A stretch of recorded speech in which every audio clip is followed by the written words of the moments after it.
My dear Taurus collective, welcome to your January timeless reading. Welcome to this space that we get to create together. So the way that this works, if you're new to my channel, is we go over some channeled guidance, some astrology, and we pull some cards. The love reading is below, it's linked below. These are more self-focused, but if love shows up, use your intuition for the characters, themes, archetypes, and place the roles as you see fit. If it doesn't fit, check your other placements, okay?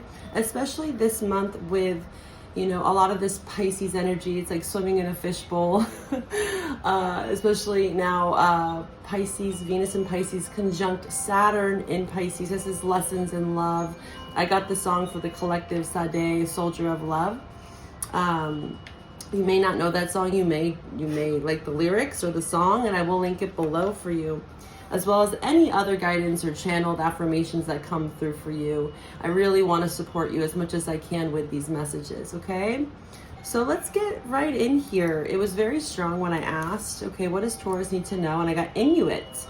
So for some of you, you might actually live in the Northern Hemisphere, like Alaska, or you might actually have indigenous roots with the Inuit culture, tribe. But if not, I was like, okay, what does this mean? And I was thinking to Capricorn season, this is talking about, for me, it represents the north, right? It's the northern star, true north node. So looking into your north node is going to be very crucial. We did have this switch off as of January 11th with Pisces north node, Virgo south node. And I'll be going into more detail over the year of what this means with eclipses. And I do have a 2025 yearly forecast available. I have a sun sign, a basic analysis chart, and it's still very thorough. We go month by month, even for your sun sign. It's a bit cheaper. And I also have a birth chart yearly forecast, and we break down eclipses, retrogrades, transits, house systems, important dates specific for you. So check that out on Etsy if you want to ground yourself into what 2025 is going to bring for you. It's already shaping up to be a massive year, the year of the snake. Number 9, the hermits. And I do have a brief video from the new moon in Capricorn reading. You can find all those links below. They're the first several links, okay, for any sort of newer readings that I've done for extra support. And especially for you, it's a 9-year, and Capricorn season does highlight your 9th house. So this is truth, wisdom, much like the hermit. Although the hermit card represents Virgo, which is casting a light on this Virgo south node, the shadows of Virgo, a lot of it has to do with this inner critic, and we have a lot of this Cancerian energy. And I did a Cancer full moon reading talking about Mars retrograde in Cancer conjunct that full moon, okay? And although the full moon's passed, that information is still very ripe and true. Again, evolutionary astrology in Tarot is energy, right? And it doesn't just happen all on that date. It's a culmination of knowledge, and we get to take it, right, free will, with us as we journey ahead in the months to come. So watch those readings, reflect on them, whatever one you're called to watch. But this 9th house with Capricorn, Mercury, and the sun in Capricorn is definitely asking you to seek a higher truth, see the big picture. This could be going on a retreat, travel as well for some of you. Maybe travel that you don't want to necessarily. I know what's happening here in the US. A lot of people are displaced, and my heart goes out to you if you are going through any sort of crises at this time. We all have to be sensitive to the earth, and the Inuit message. There's a lot around, most indigenous cultures, if not all, really have this deep connection with Mother Earth and the flow of that. And a lot of what I talked about in the full moon and Cancer reading is this balance between masculine and feminine energies. Whatever you identify as, it doesn't matter. This is archetypes. This is energy. Masculine is active principle, okay? And this is about action and deliberate force. And that also can be very extreme, especially with Mars retrograde. So you might be noticed that within your circles or within you. So it's very important to reframe, to wusa, allow our emotions, Cancer, right? This more maternal energy, the feminine moon, to access our emotions as gatekeepers and not as our driving force necessarily. They're a part of that, right? Think about passion, emotions, and how they fuel us. But if we get ahead of ourselves, right, it's a spectrum, we can get lost in the sauce. We can get swept out to sea. And especially with Mars retrograde in Cancer. Again, Mars is masculine and Cancer's feminine. So this is like clashing of sorts. And the Inuit messages that were coming through, and I'll talk more about them, is again, we're seeing this in the global crisis and what's happening in the world. I believe is truly the imbalance of this masculine feminine energy that innately is a part of this earth. It's in the human experience, and it's also in the plants. It's within every sort of aspect, right? And the lesson as we evolve over time, especially with the Pisces North Node, is to understand duality. We've been talking about this especially since the Gemini full moon, okay? Back then in December. You know, duality is a part of the human experience. Polarity, we see this amongst the world. But the goal, right, Pisces 12th house, is to understand and surrender to the void, what's formless, and to kind of dissolve a lot of this kind of opposition and duality and masculine, feminine. It's inherently important, especially with Cancer highlighting your third house, to understand, right? Conceptualize, intellectualize. Third house is about stimulation of the mind, Gemini. But then eventually, the lessons, right? And this might happen at different times in our life where we can actually come to terms with and integrate this lesson, and we start to dissolve some of this tension, right? When we see that everything is connected, right, at the end of the day. But it takes us kind of working through the differences to understand how important they are, but also we can surrender to the now, right? That's more of this feminine that's being called in, of just being and witnessing, eyes wide open. You know, this is what this Pisces influence has been teaching us, and I've been talking about this for quite some time. We cannot pull the wool over our eyes, but we also cannot get lost within what we are seeing, feeling, actively being a part of, okay? We have to learn how to balance and regulate and become the leaders, right, within ourselves. 9th house. This is about leadership and understanding that the power was within you all along. Your story matters. And yeah, you know, there's a lot to talk about. So to start that off, but the main message I wanted to share from the Inuit is the snow and ice are our teachers. So I was getting a lot of this like freeze, you know, with our emotions, Cancer. We're talking about emotional regulation, not getting too swept away by our emotions, because then we can't see the way forward. Much like I'm visualizing someone within like a snowstorm where you can't see what's ahead of you. And I'm also getting reminded of the buffalo, the story of the buffalo, and how they're so strong and sturdy. Much like you, Taurus, I would say that you represent that buffalo, and they actually face the storm, right? That's how they move through. And this could be a story that you could look up. I'm actually going to link it below, because I feel like this story could help you in these challenging times, or not so challenging, right? It's just a beautiful story of the buffalo. I will link that below if you don't know about this already. Okay, and then I got acknowledgement. Okay, again, 3rd and 9th is about acknowledgement for you. There's a lot of acknowledgement, being an active listener, an active participant, but also, again, learning. Pisces is teaching us about giving with an empty cup, right? Or again, we're only serving others, but we're also not serving ourselves, because as a collective, and most humans, I'd say, we experience this collective grief together, and it can be very challenging to feel like we don't know what we can do to help. And sometimes that being and being present, being aware and acknowledging and praying is enough, okay? So don't feel like you have to burn yourself out on all ends and you're not getting anywhere, you know? And then you just get frustrated and you just want to give up. You go into freeze mode, right? Think of the nervous system, right? We have freeze mode where we're just like completely fried. Then we have fight or flight, and then we can get into that kind of sympathetic, where we can grow, we can be more active in the world, and we can again acknowledge how everything kind of plays a role to what's happening right now, right? What is this teaching us, Saturn, right? Instead of being a victim in life. Okay, there's a time and a place in the grief process to maybe play that victim. But I feel like the collective is being pushed to really step into leadership and understand that we all innately have gifts to give and to inspire others in some way, okay? So be the teacher in some way. And the snow and the ice are our teachers, okay? In the Arctic, the wind speaks the language of the spirits. So within the cold, within, you know, something that maybe feels so hard, right? Like facing the storm is what I'm hearing for you. There is something that is teaching you resilience for you. Beautiful.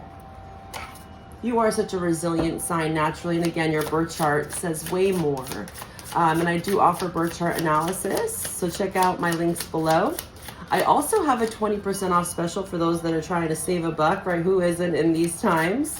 And if you really want that support, sign up for my newsletter. It's a very brief kind of a monthly newsletter, right? I talk about astrology. I pull a little tarot spread for my newsletter attendees every month.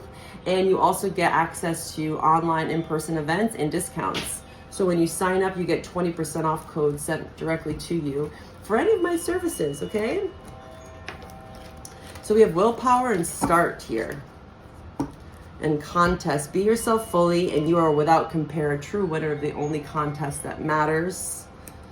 We have willpower. Look at that. And there's that indigenous. You might have some sort of native indigenous roots, or you just feel a pull to support or to learn or to understand your indigenous roots, ancestral skills, right? This is sustainability. I know I get this message for you quite a bit because you're an earth sign. And so like, you're the mountain. So I think that it's really important for you to connect with the elements. And it says start. You must start from where you are, examine your situation and take a chance. We did see a horse on both of these. So there's horse medicine as well, horse spirit, which is about stamina. Even in times of procrastination, I saw there, you know, and again, in order to sustain the longer vision, we cannot let these emotional waves and tides take over us to the point where we freeze, okay? And again, there's no shame when we do. Trust me, we've all been there. We're humans, but this is a practice, right? These are all about practices. So none of these things are like you're going to get this overnight. Again, evolutionary astrology. These energies are here to show you. They're gatekeepers. Doesn't mean that we're just going to get it overnight, right? Some of you may. This is just information. Now, what will you do with it, okay? All right, Taurus, my beautiful Taurus collective, what are the messages that we have for you? And again, that love reading, speaking of love, there we go, recovery from love, right? Scorpio, Gemini. Recovering a love, a newfound love with self. The lovers also represents choice. It's a choice to love, right? We choose love every day. And that was the message in the Cancer full moon reading is, what are we protecting, right? Mars in Cancer is like mama bear. Be very overbearing. What are you protecting and why? Are you protecting out of fear or out of love? Are you holding on with control, like those Cancerian claws, right? Can be a bit overbearing. Codependency. We're learning those lessons from last year with the Libra South Node. What can you take with you from 2024 and moving into the next year? Taurus. What do we have for Taurus? Angels, ancestors, guides. Show me the messages for Taurus.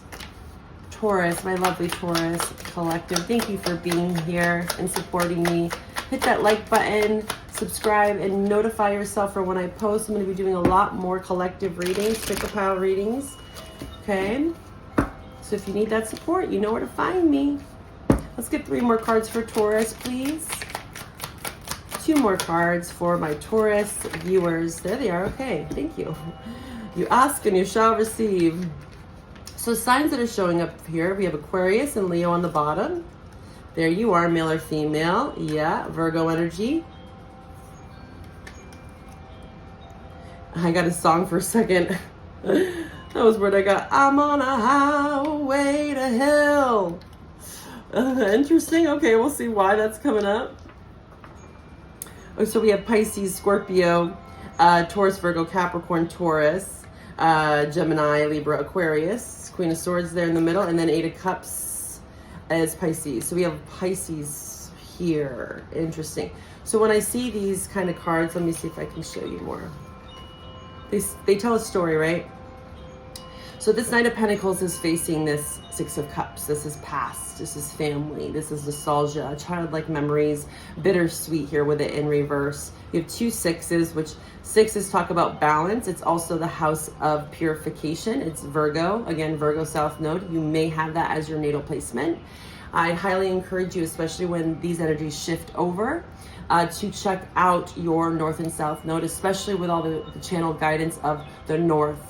I'm also getting Odin, okay, for some of you, connecting with Odin. That's very much Saturnian qualities. Odin, Father Time, okay, your Saturn placement as well. Also, Pluto, I'm getting here with the Aquarius energy, Pluto and Aquarius, and then a lot of Pisces. So you may have Pisces in your chart or dealing with a Pisces, Venus and Pisces right now. Looking back at the past, seeing where there was things that were not fulfilled, Nine of Cups, where you weren't happy about a situation due to delays. Knight of Pentacles in reverse is like running in circles and not really getting anywhere. But out of all the nights, you know, that night is the one that gets it done. You know, earth energy here, get it done. So this could be, again, past energy where you felt stuck in a rut. So like going back to the same patterns and they weren't successful, it wasn't fulfilling. When I see the Nine of Cups, I think back to the Eight of Cups, which is here in reverse. So returning to the drawing board. Trying to find something that's balanced with logic. It's like, okay, this didn't work, now what? Queen of Swords. Like, open to suggestions. Remember, acknowledgement for you. Cancer highlights your third house. So this is very much Gemini. Okay, Gemini, Libra, Aquarius. Having an open hand. Both of these people have open hands here. This is your energy, Taurus. It's in reverse. So you also could be setting a really firm boundary around what you're giving and what you can no longer give, and not feeling guilty about it. Remember the whole like sustainability, getting burnt out, feeling the weight of the world, and just feeling unsatisfied about the circumstance. So one message here is that you have to learn how to set boundaries better, right? And it's really hard. You know, Cancer full moon talks about that, like this collective grief, the emotions that are stirring up. Mars retrograde, it's like we feel almost at a loss of words at times with what's going on around us and within us, right? Everyone's story is unique. But I see you wanting to go back to something and maybe redo it again, where it's more of a balanced, like logical place. Queen of Swords is very practical, right? This is a scholar. She knows how to balance her emotions. Not that she's like, you know, the ice queen, depending on the other cards. I see this more as just like not overgiving, not self-sacrificing, because it's caused you to actually feel weakened. There's a part of you that feels weakened. Again, the star wants to be upright here. And it means that you, again, male or female, need to focus. You need to focus on what truly matters right now. And that might be just one thing, okay? Don't overextend yourself at this time is what they're saying, because you cannot move forward in a grounded way, King of Pentacles, a sustainable way that is actually going to benefit you and others. Okay? All right. Let's pull from Soul's Destiny. What do we have for Taurus for some advice? Lots of earth showing up there for you, so you're in your element, but I can see where you might have gotten ahead of yourself on a project. This could be work related, where you're just feeling like, you know, I'm thinking back to college days. I'm very much an entrepreneur. I like to be my own boss, but I like to work with others, but I'm selective. I remember group projects where it's like you got that one person that just doesn't want to do shit, and you're like, oh, well, I guess I'm just going to do it. That's kind of Taurus energy. It's like, well, I'm just going to get the job done, you know. Earth signs are known for that. But there's a balance there of like assuming that you can do it all, right? And not even asking for help is what I'm getting from those cards. Make sure that you're also asking for support. Who can you trust? Maybe that's something that you found, is that people from your past you truly can't rely on. And that's a very tough lesson. That's a part of you that needs to be healed, of why you accepted that in your life. Why have you settled for less? Why have you taken on all the burdens? You know, like perfectionism. Let's see here.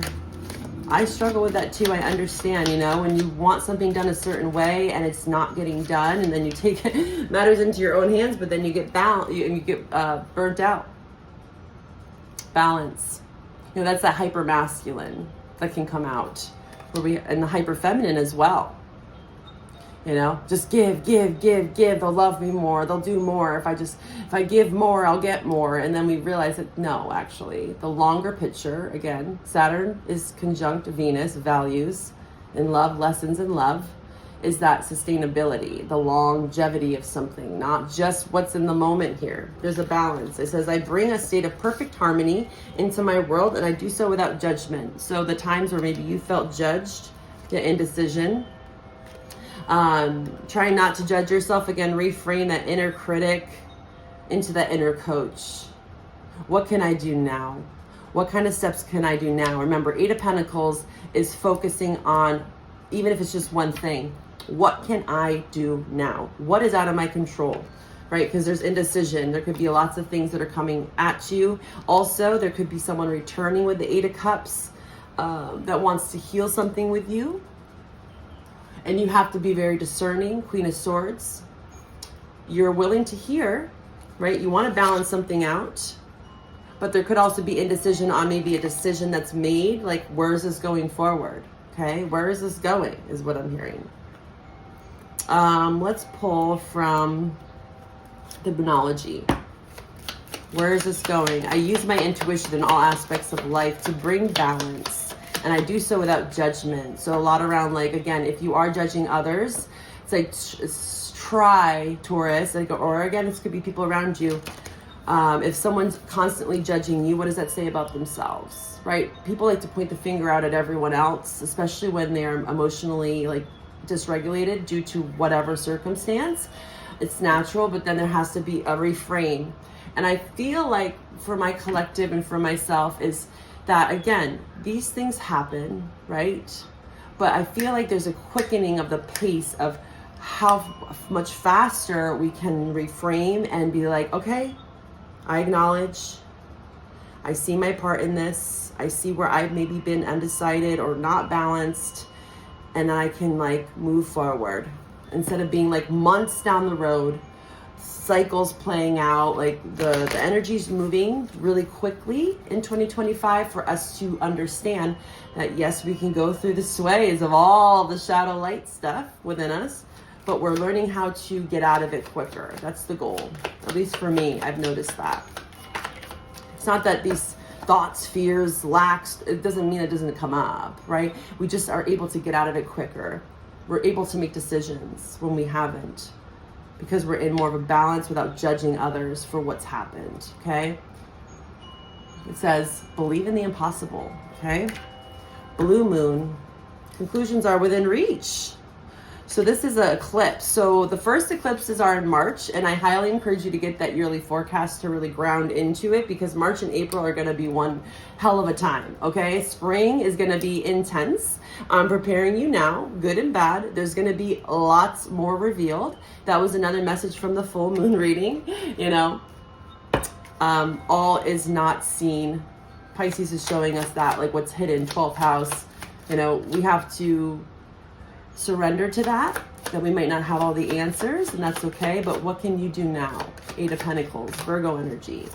Some of you might have that Virgo South node, or where do you have Virgo or 6th house in your chart? But there will be conclusions by eclipse season. Good. If you believe. Pisces here, Pluto, yeah. So there could have been some crisis. Again, things might feel hidden, like what do I do? You know, the martyr, like, I'm lost. You know, Pisces, the shadow Pisces is, I'm lost in the abyss, and you know, using substances, you know, fantasy, this utopian idea of, again, expectations around the way the world should look, and realizing that's a stark reality check that it doesn't necessarily look or feel that way, and we can get really saddened by that. I empathize. All right, what signs is Taurus dealing with? We're going to take this over to the love reading, Taurus, okay? I hope that these messages helped you, but believe in the impossible, okay? Conclusions are within reach, as well as yeah, there's Saturn. As long as you can balance this out here, this indecision, use your intuition. It's really loud for you right now. Believe in the unseen. These are full moon cycles that are very important for you. Both of these are full moons. What signs is Taurus dealing with? What signs is Taurus dealing with in love? Mercury, yeah, we saw that. Third house, Queen of Swords. You could be dealing with a Gemini, Libra, Aquarius, male or female. Maybe someone is coming in to help you kind of balance this out, you know, think logically. Moon, Cancer, Pisces. Let's see, let's get 2 more cards for Taurus in love. Taurus in love, what signs are they dealing with? Gemini, okay, strong Gemini here. You could have a Venus in Gemini, or you could. Or Moon in Gemini, Moon in Virgo or Gemini here.